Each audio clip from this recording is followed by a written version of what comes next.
What's up? What's happening? You right here with Cutthroat Media. Check this out, man. Your boy be coming with that low vibration, and I be lit. I be tired. It be late, and I be trying to catch up. But I'm here. I'm alive. It's the weekend. You hear me? So look, let's get to it. We got Moby Dick out the way. So now that we got that out the way, you know, Earl got to go back to the drawing board, got to figure things out, but that's okay.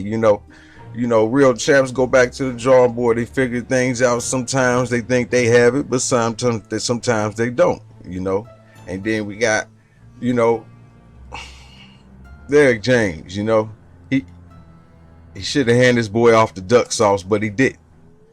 But see, now that's over.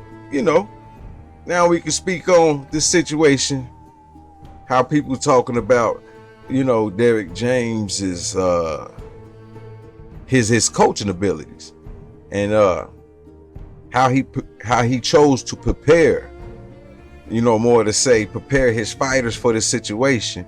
And as I did before in one of my last videos, I put up the clip of Derrick James was just speaking about how much can a man endure through the pain and through all the pressure. And Earl Spence was being built to his point to be able to come over the adversity of Crawford. He deep down they knew Crawford was a challenge, and that was a real big point, and a lot of people don't know that. But I'm gonna get to that because we Floyd Mayweather has said some things, and I would like to bring that into light. And he has said some things that told me a lot. It's just like back in the clip, like Floyd was up there telling him that he's not ready, and a lot of people just wasn't noticing that. But Floyd has a way of saying these things without really saying, and hey man, I don't really like having a mic in this the camera, but if y'all like it, if it's not a problem, y'all let me know. So anyway, so moving on, Derrick James, he's questionable. A lot of people's questioning.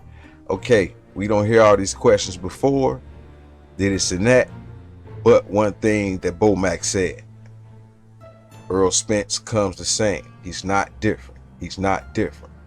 Earl Spence caught feelings, talking about Bomac's hating, but I don't recall anybody's coach being a fan that much of another man, as much as they fight, as in more focus on them to get them to the point that they need to get them to.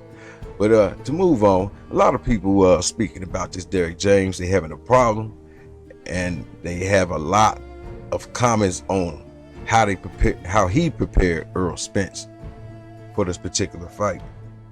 He should have known that he was dealing with world class. They shouldn't be talking about Terence Crawford opponents and just looking at your opponents was no match to our opponents, so that we're better. That shit don't mix, and it's sad that he thought that way, because a lot of people is they washing their hands of Derrick James, his techniques, and some of this bullshit rhetoric, so and it's a lot of people even in Texas. I don't know, buddy. It's like they peeping him out, but who knows? Shit, go on to say, some of the people that had some comments to say about Derrick James was so happened to be Mr. Tarver. Now, Tarver, world-class boxer, Hall of Famer, knows what he doing. And if y'all don't know, come on now. This man seriously knows what he doing. So here's some of the things Tarver had to say. We just gonna get into this. And check it out.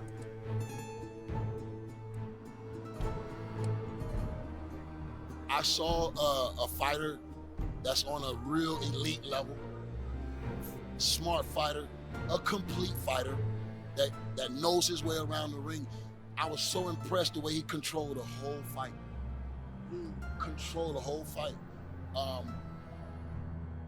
I'm befuddled by what I saw from Spence. At this fight of this magnitude, bro.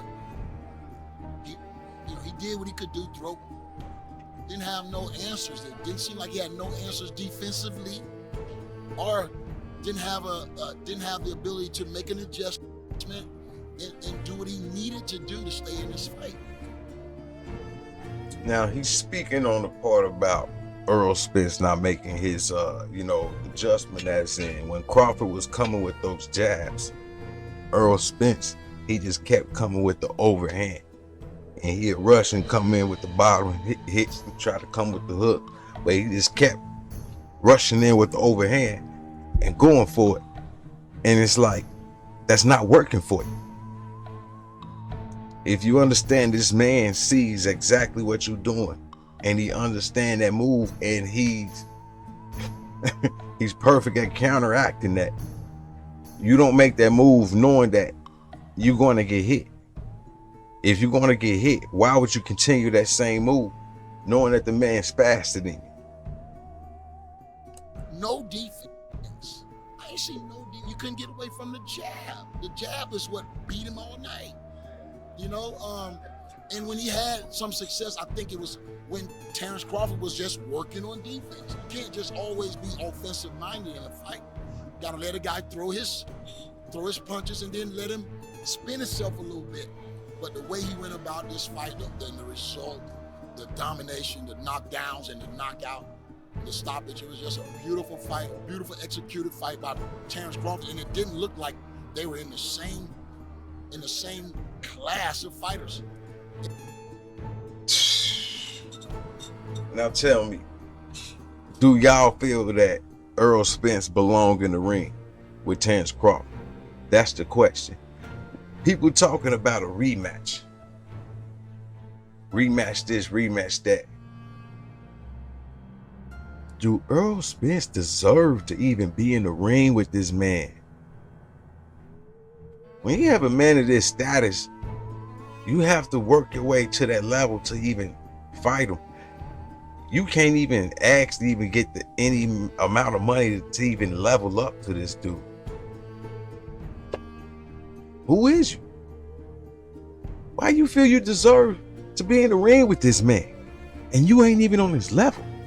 You ain't a world-class fighter. You might know you're a world-class fighter, but you're not elite. He made this tough fight very easy. You know, it's a difficult time for Spence now. He's in the locker room. He's going to have to deal with this and accept this loss. Once this thing really settles in with him, what would you say to him to get him past this moment? You know, Raheem, I gotta be honest, bro. They crowning these guys trainers of the year and all this stuff, but we don't. What are we? Come on, bro. This man wasn't prepared for no Terence Crawford tonight, and the trainer got to take some flack for that. It's his responsibility too to have his fighter ready. Man ain't had nothing about no defense. This shit hurt. I like Earl Spence. This shit hurt. No head movement, no feints. Didn't have his hands up, feet all everywhere, bruh. Where's the lessons? And so I've been out here campaigning as a trainer, and I predicted the whole fight go. That shit sad as hell, man.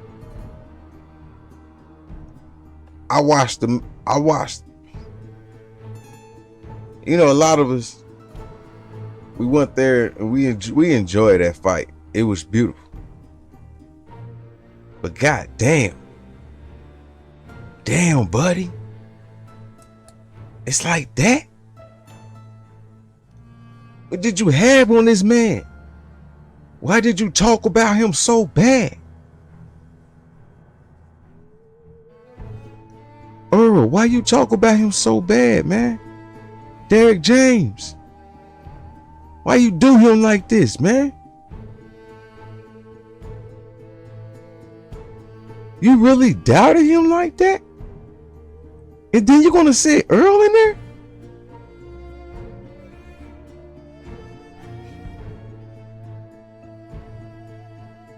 Put him in a cage with no outlet. Talk. Chop it up.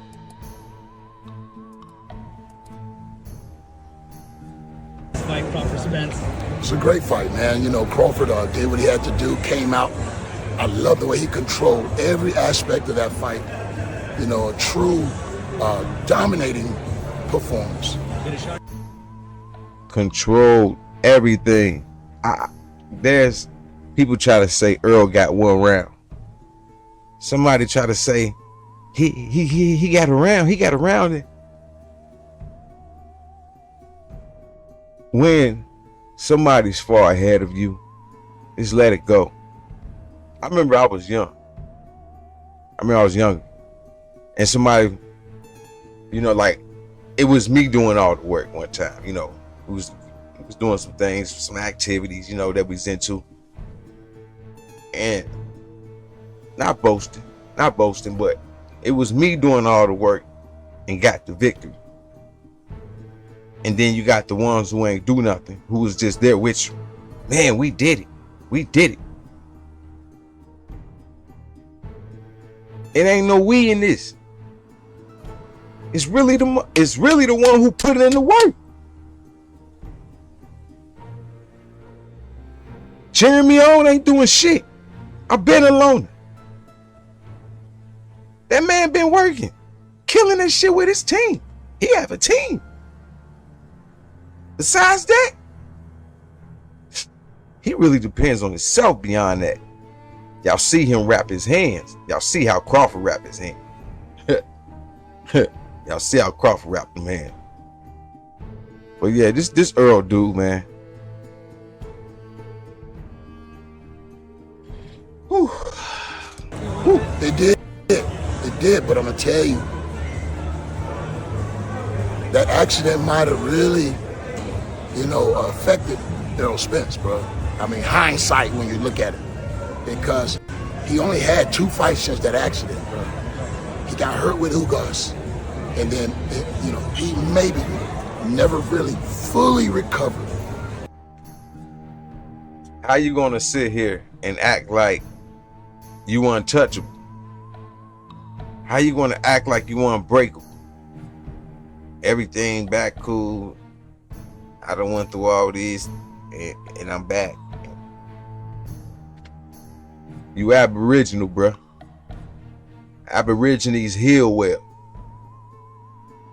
We heal well. But guess what? Even we don't come back fully 100%. Scream that black don't crack shit. Yeah, we can say looks and certain aspects, but we break. And I wouldn't have known that unless I was inside his camp. But I'm gonna tell you, bro, these people that's in, you know, positions to work with these fighters, they gotta love them enough to be honest with them. You understand me? They gotta love these fighters enough to be honest with them, bro. I don't care who they are. You gotta tell the truth. And I mean, stop lying to these fighters, bro. If they not. You do have a loved one, son or not, daughter, I don't care what it is. You gotta be able to get beyond the fact that, yeah, you're going for a victory, you're doing something, you don't work so hard, but if it's at a point where it's time for them to break, you gotta stop it, because they don't want to stop, and their pride, their ego is just so big, and we already know how Earl ego is. Earl ain't gonna stop. Earl's gonna sit there and die. Let's get this right. He was gonna let that man kill him.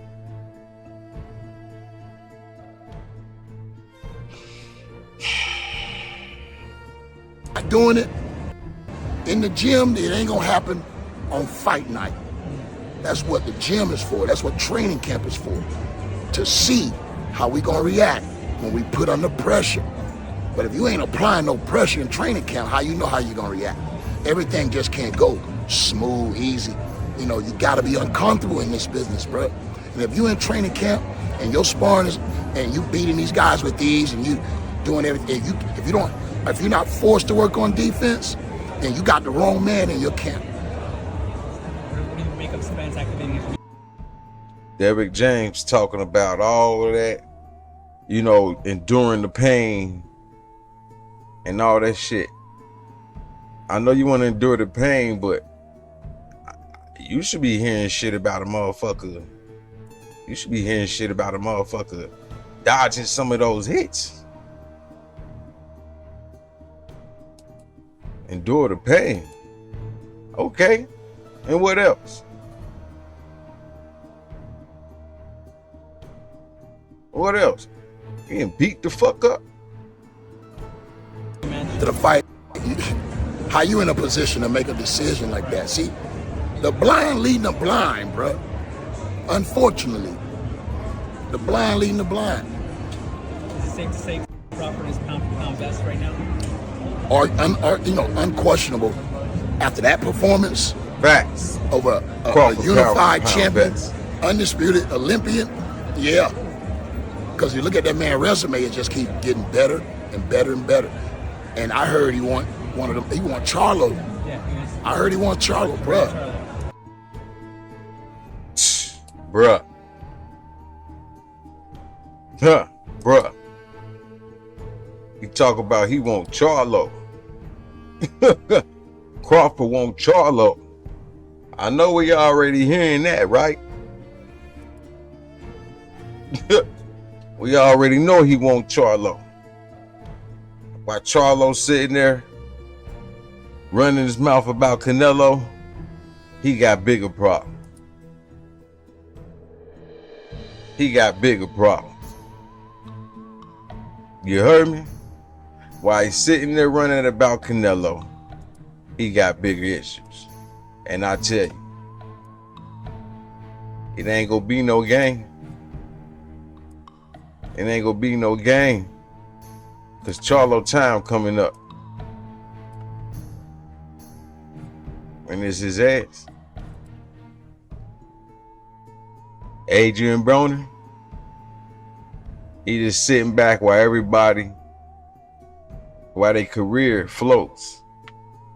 While everybody's career take flight, Adrian Broner still trying to hop on shit. Adrian Broner not broke. He just running off of gas right now. He and that last fight kind of helped him out. Adrian Broner, he's on boxing welfare. Don King taking care of him now. That's his new daddy. Al Haymon,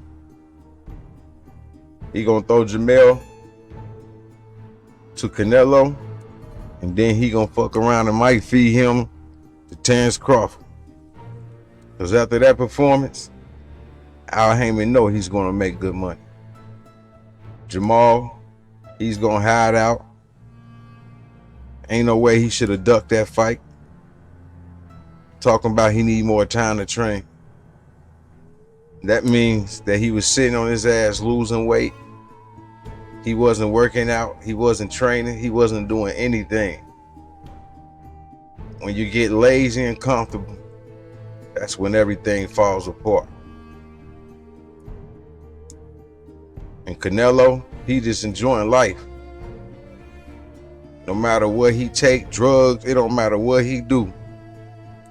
None of it's gonna phase Canelo.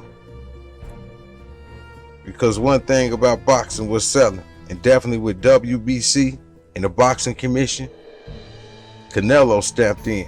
They got to have a Mexican in there. That's the face. For some reason, they don't want Benavidez to be it. But Benavidez is the true Mexican beast. David Benavidez, that is. With all that said, it's all done. Y'all see Al Haymon slaughterhouse? It ain't no joke. It ain't no joke. But Al Haymon and Floyd on polish. But that's all I got for y'all. That's cutthroat meat. Yeah, dig.